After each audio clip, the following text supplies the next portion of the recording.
Cornerman Radio, Barzini, and Boxing 9. Well, Barthelemy just won the title eliminator for the WBA. He's the mandatory for Julius Indongo.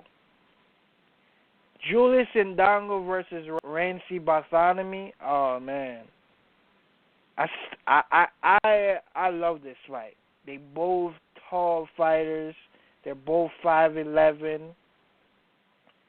I just want to see. I can't wait to see. I love Barthelemy. I love what Indongo has been doing. A proud African, a proud champion.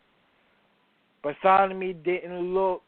He came off a Fight of the Year candidate. I missed that one. I really did miss it. But people saying it was a totally. They thought Relikh won the fight, calling it a draw. Some people saying Barthelemy won. That was a tough match. Barthelemy took a whole year off of inactivity after beating Mickey Bay. But Barthelemy and Indongo, I love to see that fight. I don't know. Before of this fight with Relikh, I would have said Barthelemy would win this fight. Now, hearing what I heard on the Relikh fight, I don't know now. Now it's really with Indongo is a 50-50 fight. You know what I mean? Some people might have Indongo as the edge, but I just don't know. Well, what's your take on it, Boxing Eye? Well, you got to think Relikh, honestly, he could have been the WBA champion because, like I said, a lot of people thought he beat Ricky Burns, and then now Barthelemy beat him. And I watched that Barthelemy fight, and there was a time in that fight where I thought Relikh was really going to get him out of there. Barthelemy showed heart, and then he caught Relikh with a great body shot. And, you know, he got the nod, and this is boxing, and sometimes that's how it works, you know. A lot of people thought Relikh won that fight, and maybe it's crazy how the cookie crumbles because Relikh got jobbed against a lot of people. You know, the fight against Ricky Burns was close, and then the Barthelemy fight is close. If both those fights go his way, which easily could have been, Relikh is a WBA champion, not Indongo. You know what I'm saying?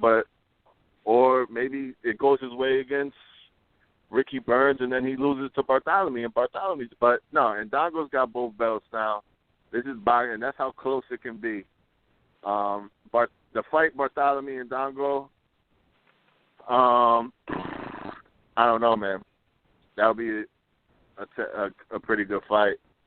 I would love to see. You know, I don't really know who would win that fight. I'm not the biggest fan of Barthelemy though. I just don't think he's that much at 140. You know, I think Relikh exposed him a little bit.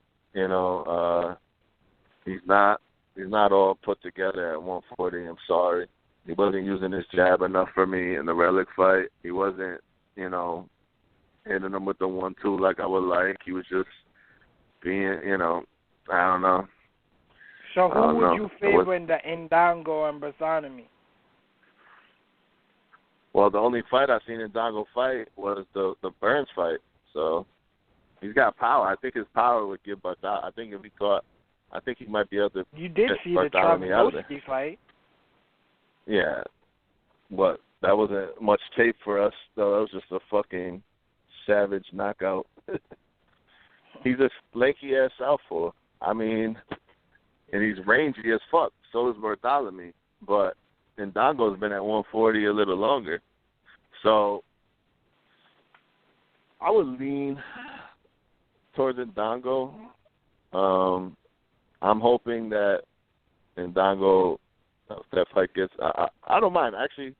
I don't mind Indongo Barthelemy. Obviously, I'd rather see Crawford get all those belts, but it is what it is. We're talking Indongo Barthelemy right here, so I'll say, yeah.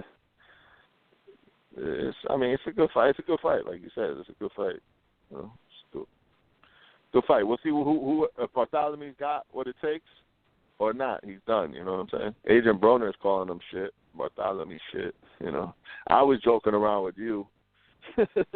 You know I'm not a big. You know I've been not a big fan of Barthelemy, right? I love Barthelemy and Indongo, so I just can't wait to see. I'm just waiting for him to get exposed. That's it. He'll be exposed down the road. That's what I said. And I've been saying that to you for how long? A little while. So ain't no shocker to hear from me here.